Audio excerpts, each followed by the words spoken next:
hidup di dunia ini bukan soal kamu kalah atau menang, bukan negaramu hebat apa tidak, bukan masyarakatmu makmur apa tidak. Hidup di dunia ini adalah apakah kamu bertahan bergantung pada Allah dalam keadaan apapun saja. Ada orang bahagia banget sampai akhir hayat, ada orang yang sengsara terus. Kemarin yang namanya Lora Khalil itu cicitnya Ki Syekhona Khalil itu meninggal. Dan kalau Anda ngelihat beliau itu seorang majdub, orang yang difadilai oleh Allah. Ketika kakaknya akan ditangkap KPK 2 bulan sebelumnya, dia datang ke rumah kakaknya itu membawa borgol. Dan orang tidak ngerti dari mana dia dapat borgol itu. Pokoknya dia lempar borgol ke depan rumah kakaknya itu, ternyata kakaknya mau ditangkap. Nah, ini orang sangat menguasai bahasa Arab, sangat menguasai kitab kuning, sangat menguasai ilmu-ilmu Islam. Tapi kalau Anda melihat orangnya, Anda tidak akan percaya, karena dia hanya pakai kato oblong dan kaos kotang dan celana oblong kayak orang di pasar itu. Dan dia tidak sama sekali, dia nyapu, dia cuci, dia sama sekali tidak ada priayinya, tidak ada kiainya, tidak ada ya. Kalau Anda melihat hidupnya Lora, ini namanya panggilannya Lora Lilur. Lilur itu dari kata Khalilur Rahman, diambil lilur kalau bahasa Madura atau Jawa gitu. Kalau Anda melihat hidup dia, tidak ada hebatnya, kaya enggak, makmur enggak, terhormat di masyarakat enggak, karena masyarakat juga banyak Anda paham sama dia, dianggap kadang-kadang kayak orang gila kan gitu toh.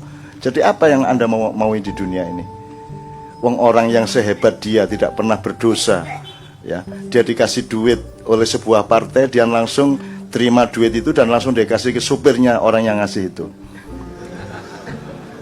dan lain-lain, banyak sekali peristiwa seperti itu. Jadi hidup ini bukan kamu sukses apa tidak, hidup ini bukan kamu mencapai sesuatu atau tidak gitu. Karena itu soal nasib, Mas. Ada orang nggak ngapa-ngapain jadi bupati, sampai teman sekolahnya yang lebih pinter dari dia mangkel, wong dia jadi tukang becak, mosok koncone goblok yang udah di bupati.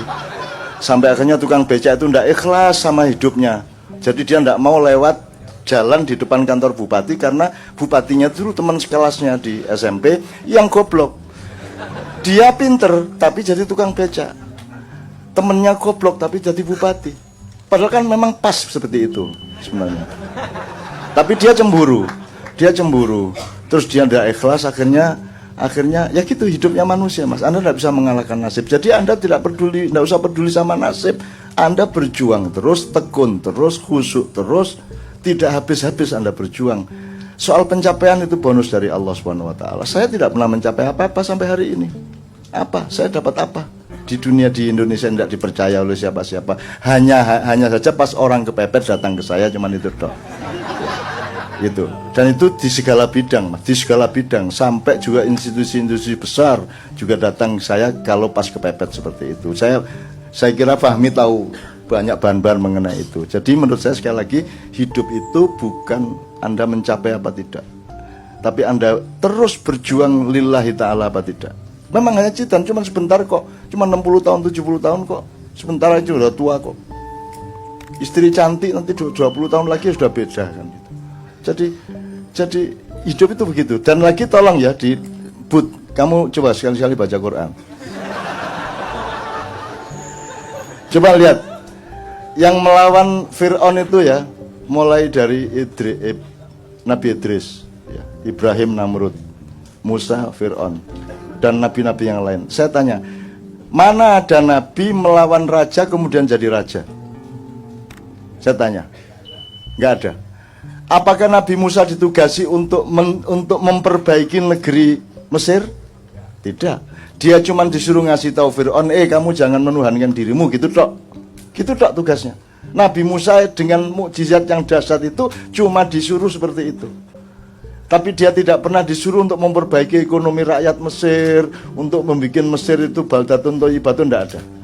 Juga Nabi Idris, juga Nabi Ibrahim. Nabi Ibrahim cuma disuruh mengkapai berhala-berhala, tapi tidak lantas menggantikan Namrud loh. Lah kok Anda nyuruh saya jadi presiden? Saya cuma disuruh ngasih tahu. Itu pun saya nggak ada ayatnya lagi. Kalau Nabi Musa sama Harun kan jelas idhaba ya. Idhab ila fir'auna innahu tagha. Pergilah kepada Fir'aun, katakanlah, kasih tahu bahwa dia itu terlalu sombong gitu kan. Itu tak loh tugasnya. Lah saya, ini ada ayat kepada saya kok yang langsung wahai ainun idhab ila Jokowi. Tidak ada. Tidak ada. Saya tidak dapat ayat itu dari Allah. Saya cuma dapat ayat, bukan ayat. Saya dapat petunjuk-petunjuk untuk menyayangi Anda semua dan mempersiapkan Anda semua untuk menciptakan Indonesia baru yang sama sekali tidak seperti sekarang. Dan Anda saya andalkan betul untuk itu. Dan Anda didatangkan Allah ke sini. Anda didatangkan Allah. Siapa yang nyuruh Allah Anda ke sini? Ini siapa? Rela seperti ini siapa kalau bukan Tuhan? Saya tidak mampu menarik Anda untuk datang ke sini, apalagi berjam-jam berdiri lagi yang di belakang itu. Mana mungkin saya.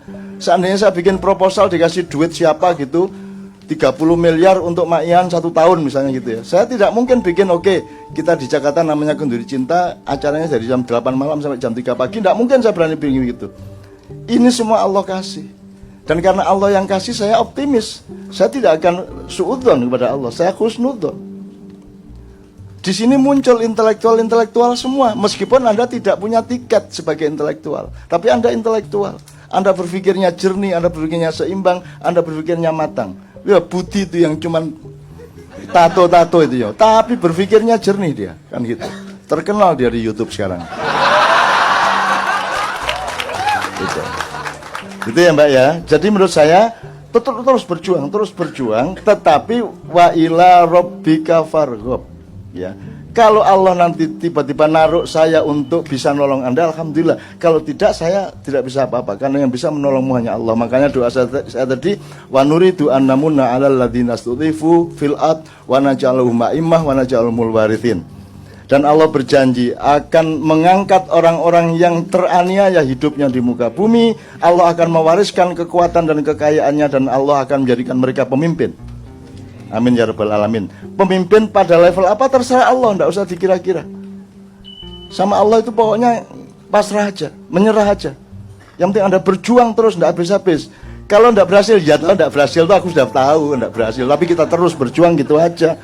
Itu memang begitu loh. Gimana? Emang saya pernah berhasil? Saya nggak pernah berhasil apa-apa. Budi masih lumayan, preman dia. Saya kan nggak jelas. Gitu ya. Oke, berikutnya.